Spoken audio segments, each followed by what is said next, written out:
muy emocionante. Un poquito incómodo cuando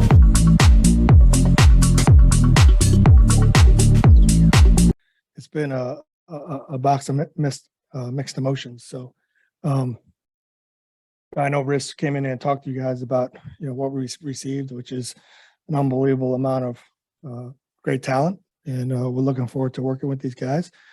So I don't really want to talk about those guys. What I want to talk about is Juan Soto and Josh Bell and what they meant to this organization. I mean, starting with Soto, as we all know, that he was a big part of our success in 19, and those memories will never go away. We talked about him for a while. He's a great kid, and I wished him all the best moving forward. In this game, you never know what's going to happen in the future, as we all know. So who knows, what will happen for him and myself, and if we cross paths again. So, but he's what he meant to us as a national family, for the city, for the fans. We should cherish that. I mean, but like I said, we're in a position now to move on, and like I said, we feel like with the players we got, the future is bright, and I'm looking forward to that. Moving forward, Josh Bell, what an unbelievable human being. I mean, really. I mean, his presence in the clubhouse. I call him the big teddy bear. He was unbelievable on and off the field. So he's going to be missed. He gets an opportunity to go somewhere else and help him win and try to get him to the playoffs. And what we all dream about is to win the World Series. He didn't experience that here with us, but he's got an opportunity to do that now. So I wish him all the best as well. Like I said, these memories for me will never go away. Two unbelievable people, and but as an organization, we felt like we had to do what we had to do, and like I said, I'm very, very excited about the guys that we got, and looking forward to working with them soon.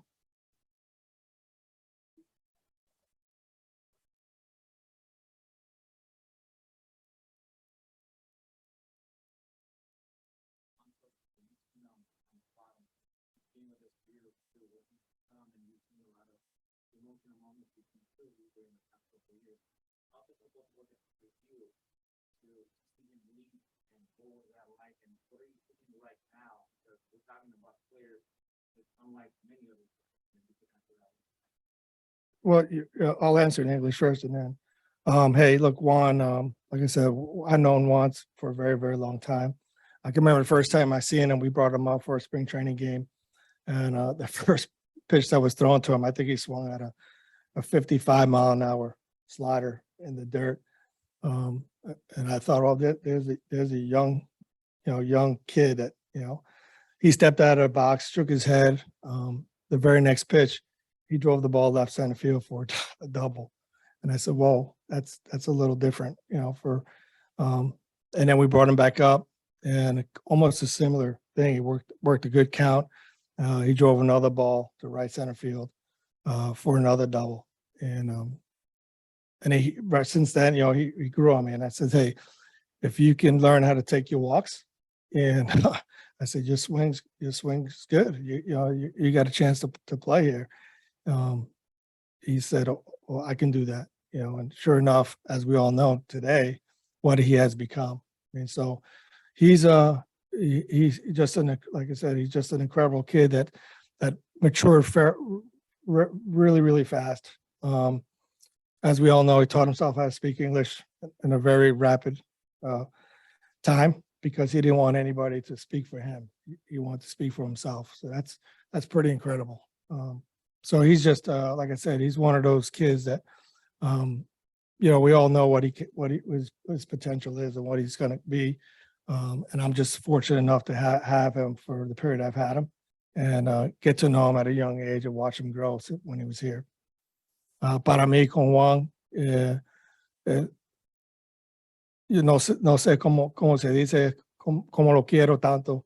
Lo tenía cuando era joven, pero para mí él siempre va a estar conmigo. en el corazón. Así te quiero explicar. Tenemos un relationship que es muy fuerte y muy saludable. Y para mí, o sea, yo siempre voy a estar, él va a estar conmigo siempre.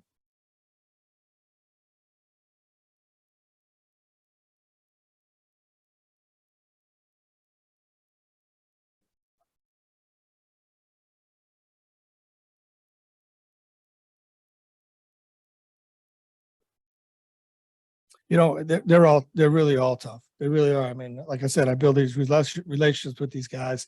Um, um, and the toughest thing with Juan is, he was so young, I mean, right? And like I said, I've seen him when he was just a kid.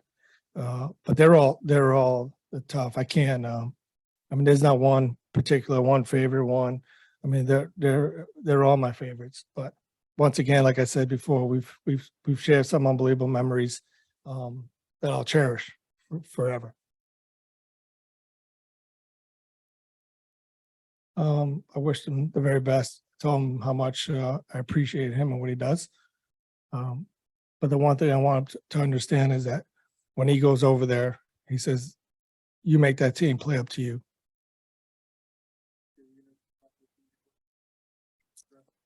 Absolutely, yeah. I mean, I got to feel the team first, right? So I got to work on the lineup. uh,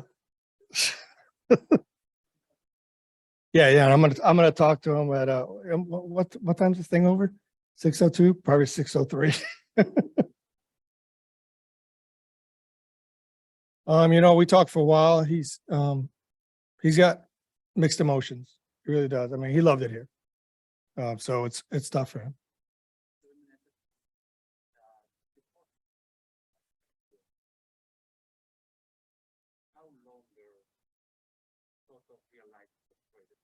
We didn't know till, but we wanted to make sure that we had, if something did happen, that we could cover ourselves today.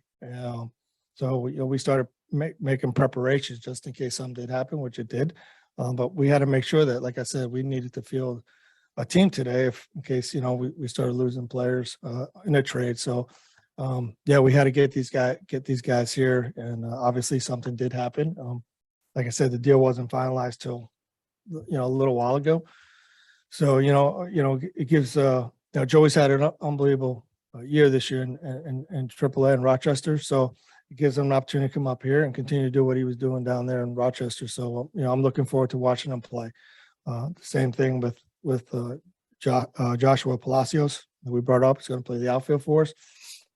Another guy that did well for us in Rochester. So these guys are both are going to play. And now I talked to him for a while, or a little earlier ago, and I told him, I said, "Hey, be ready, because I haven't made a lineup yet, but I'm 100% sure you're going to be in it. So get ready to play."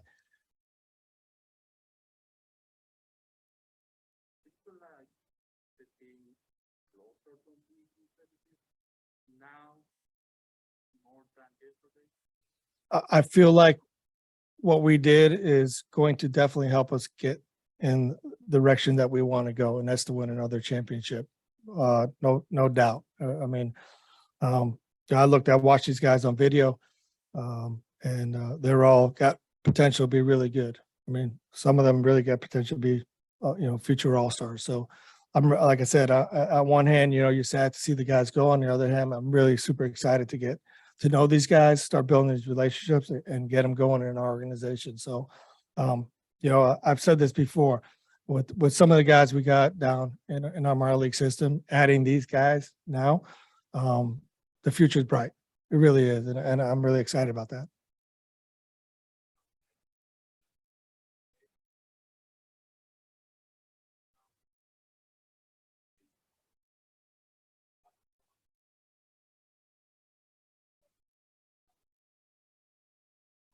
Um, can I answer that question at 6:05? I mean, hey, I don't know why they made the deadline at 6 o'clock, right? I mean, we got a game to play, right? So, but yeah, it's like I said, it's right now it's tough to really answer that question. I mean, there's so many emotions going on. I'm just trying to get through this this deadline the rest of the way, and then get through this day, and like I said, go out there and compete. I mean, we got DeGrom against us today, so we got to go out there and compete and play hard, and that's the message. That's going to be the message to our team. Hey, we still got to continue to play hard and compete every day, So as you all know, these things happen. There's been guys in that clubhouse that understand that this is part of it, right? And I'll explain to them that I was traded. I play for 8 different teams, so if anybody knows, about getting traded, it's your manager, and sometimes it's not easy, but just remember, for me, it was always about having that big league uniform, no matter where, and helping whoever I can help win. So, we'll get through it. We'll get through it.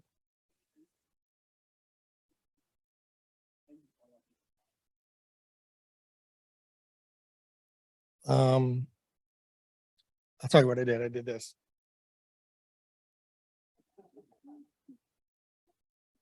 So, like I said, we'll see what's going to happen in the next hour. I have several different lineups, so we'll see which one comes out. Corey Abbott is still pitching today. Yeah. It's very tough, and like I said, just for the fans, look, I always said this, and I said it all year. We're as tough as it may be. We all love Juan Soto. We all love Josh Bell. We are headed in the right direction. I thanked them yesterday for being so patient. Be patient, but this organization will be good again. And I'm proud of being part of this organization. Proud of being a part of the city. So I'm looking forward to the future.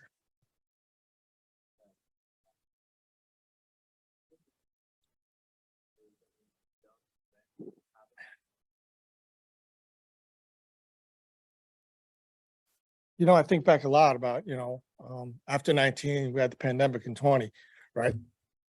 For me, the furthest thing from my mind is, what happened, what we missed out on. Because we did miss out on a lot. The fans missed out on a lot. But we were in the middle of a pandemic. And the biggest thing for me is the people. How many people suffered. So that set us all back. So I really hadn't had time to really say, wow, we shouldn't have done this, we should have done that.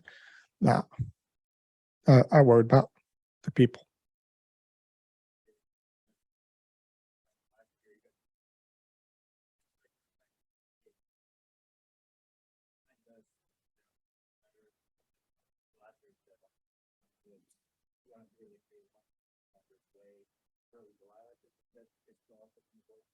I think honestly, for me, it was, we were definitely, in it, but we had some major injuries. And I think that's what really got us. I mean, we had some guys that were going to miss quite some time.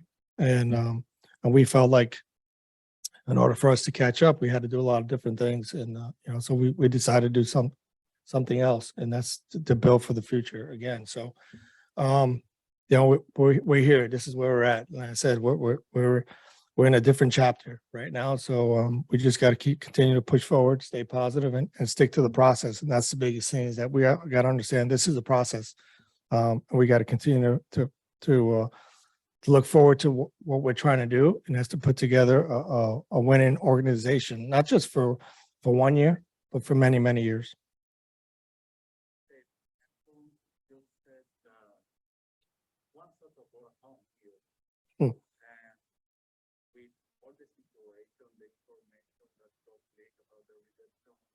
Do you think like Soto have enough reason to have hard feelings against the organization?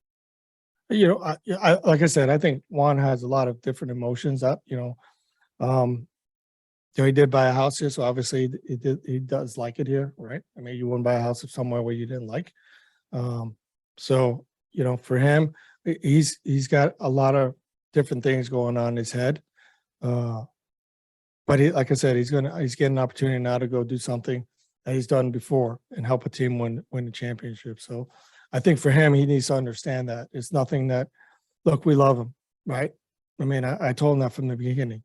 We'll always have that special bond, It's just a business, right? And that's the way I said that's the way you got to look at it. You're an unbelievable player, and you're going to be an unbelievable player. Go play, right? He loves to play baseball. Go play baseball.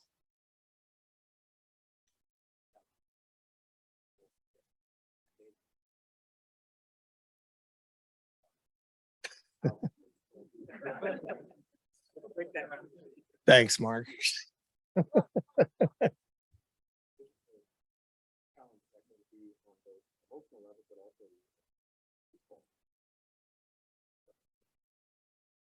Yeah, we got to get him out.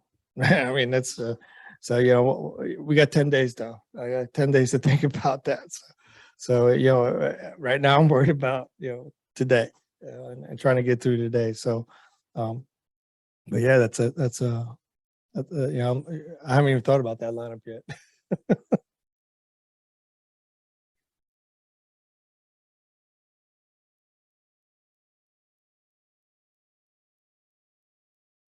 I'll always want to see them, but like I said, I'll always talk to those guys no matter what. I mean, I just know that, when the game starts, they wear a different uniform. So we're going to do everything we can to get them out. Right. I mean, that's the competitive nature of who we are. So, but, like I said, I wish them I wish them both well until they play the Nationals. And like I said, let's try to get them out. Oh man, there's so many. He's done so many different things for this organization. The biggest one is when we won Game 7. I could remember looking out there and him go drop it to his knees. That was pretty special.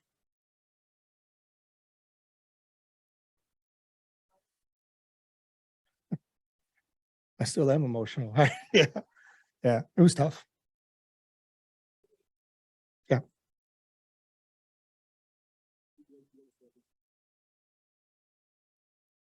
Um, for me, I think it's because I've done it for such a long time. It's a relative, really. I mean, I get it, I understand, but like I said, you build these relationships with these guys, and they move on, and I got to get ready to build more relationships with the new guys. So, and that in itself is a challenge, but I'm looking forward to it.